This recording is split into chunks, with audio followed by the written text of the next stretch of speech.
मुख्यमंत्र्यांकडे आमची मागणी अशी आहे, आम्हाला लाडक्या बहिणीचा पगार नको आहे. आम्हाला 25 वर्षापासून आमचा रस्ता चिखलाचा आहे, आम्हाला तो झालाच पाहिजे. दादा, आम्हाला लाडकी बहीण योजनेचा पगार नको. आम्हाला 25 वर्षांपासूनचा रखडलेला रस्ता पूर्ण करून द्या. हे शब्द आहेत नाशिक जिल्ह्यातील येवला तालुक्यातील लाडक्या बहिणींचे, ज्या राज्य शासनाकडे आणि मुख्यतः मुख्यमंत्री एकनाथ शिंदे आणि उपमुख्यमंत्री अजित पवार आणि देवेंद्र फडणवीस यांच्याकडे रस्त्यासाठीची मागणी करतायत. सुमारे 1000 लोकवस्तीला जोडणाऱ्या देवळाणे तडवाडे या रस्त्याची दुरावस्था झालेली असून खड्ड्यांच्या साम्राज्यामुळे रस्ता हरवून गेलाय. गेल्या 25 वर्षापासून हा रस्ता नेहमीच दुर्लक्षित राहिला असून वारंवार निवेदन देऊन सुद्धा कोणीच दखल घेतली नाहीये, असा आरोप इथल्या महिला ग्रामस्थांनी केलाय.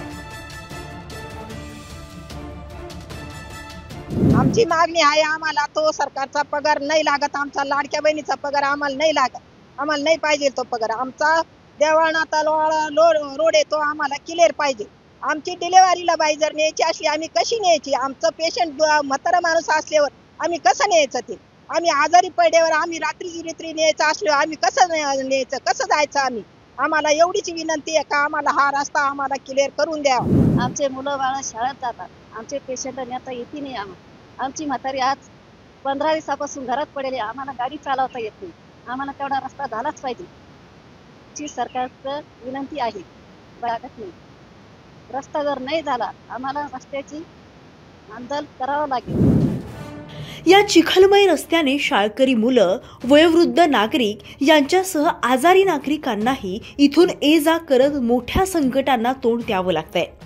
सध्या पावसाळ्याचे दिवस असून खड्डे आणि चिखलानं माखलेला हा रस्ता पायी चालण्यास सुद्धा योग्य नाहीये.